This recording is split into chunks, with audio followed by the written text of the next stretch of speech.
Elango, ex-officer from Finance, Associate Dean and Head of Quality Assurance, Global Business Studies, Dubai, UAE.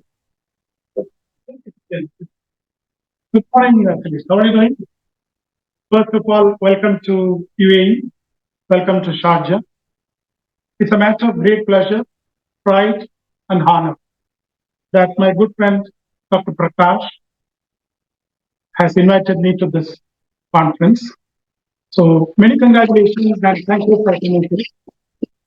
A special word of appreciation, my deep respect to my esteemed senior colleague and of course, my mentor as well, Dr. Amitabh Bhatia. Thank you, sir. Thank you. And the CEO of IEM International University. And of course, Dr. Janagam sir is not here. We know each other for a few years. My respect to him also. And of course, my good friend, Mr. Hidayat, who has been a pillar of strength for any events, not only for events and conferences, but also for this IDM International. Wonderful. It's a wonderful morning, and it's really a matter of great pleasure. Right. I think I have another session later at the 10 o'clock, and I'm going to talk about how to publish in top-rated journals. And as mentioned by my good friend Dr. Prakash, we organized a lot of conferences globally, almost 16 to 17 countries. And I think Dr. Prakash attended more than 14 to 15 conferences, except in India. We meet in Hong Kong, Switzerland, Thailand, Bangkok, several countries we have met. Then at one stage after COVID, I had to look for a full-time opportunity. And luckily, we got that opportunity thanks to Amitabh. And now he has taken over, Thank you very much. Right. I will not take much of your very valuable time, but I have to share some insights regarding students as well as teachers, where we stand today. First of all, one of the research studies very clearly indicates, I'm not very sure of India, Sri Lanka, Bangladesh, but in developed countries, the major problem that we face here is almost 7 out of 10 students, they are desperately looking for employment unless they get some form of either full-time or part-time employment.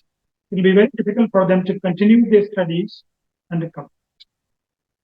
So this takes us to another important issue, which we also face, everybody faces, student retention and student completion. In most of the governments and ministries, usually what they do is they do some groundwork, some statistical analysis. Enrollment statistics, successful completion statistics, they compare. So if it is 90%, 92%, even 80%, fine. But if it is lesser than that, there is an issue, there is a problem somewhere. And now just connected to the previous point I have highlighted. When students are not able to make both ends meet, and they don't get employment opportunities,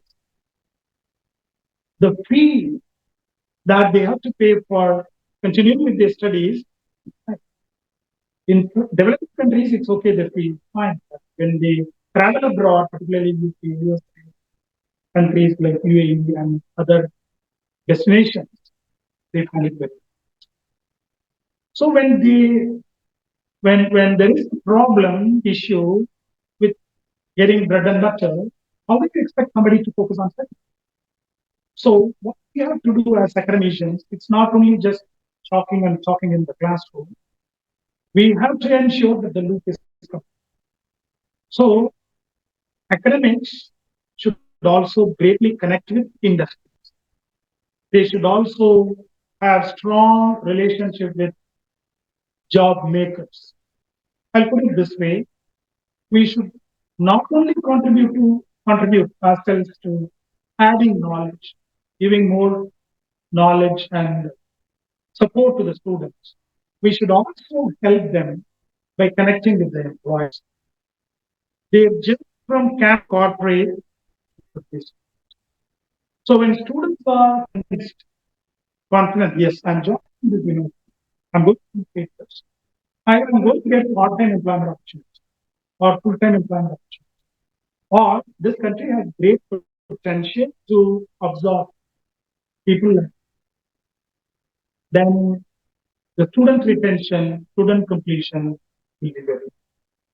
If you think, no, no, my job is to teach 9 to 5, I'm there, I've done my job, so that's not going to happen. No. And this is all the more difficult now because the phase of classroom teaching is slowly fading out, particularly after COVID 19. Distance mode, online learning, and hybrid learning, these are all the fancy terms people are using.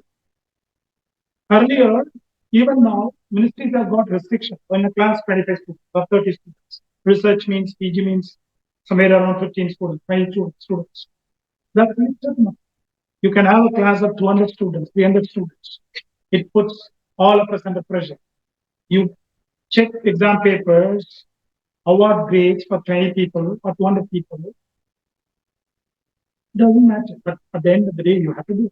So my sincere suggestion, my sincere request is you have to connect with the employers. You have to provide opportunities for students. Then, as very quickly mentioned by our most respected Dr. Amitabh sir, uh, they provide bread and butter for us. If students are not there, teachers are not, administration is not. So this one has to realize. And as I mentioned, demography is changing, face-to-face interaction, face-to-face classes, not applicable anymore. And of course, publish shortage. This is also another important aspect we have to consider. Challenges are there, but when challenges are there, we have to rise to the occasion and face it. Whatever possible support we can. Once again, many congratulations. And I have a request for you. How many of you are new to UAE, Dubai? Oh, so wonderful. Welcome. Dubai is a fantastic city. Sharjah is also a fabulous city with rich heritage. More than 250 nationalities live here peacefully, just like Dr. Amitabh. I'm also living here almost 9 to 20 years.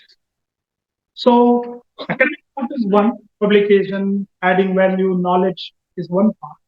The other part, please have fun. Go to different places. Whatever money you have brought, please spend. Sir, we don't have any no issue. This country allows all major credit cards, so you can freely you can spend. Thank you very much. Have fun and fantastic. Thank you, doctor. Thank you.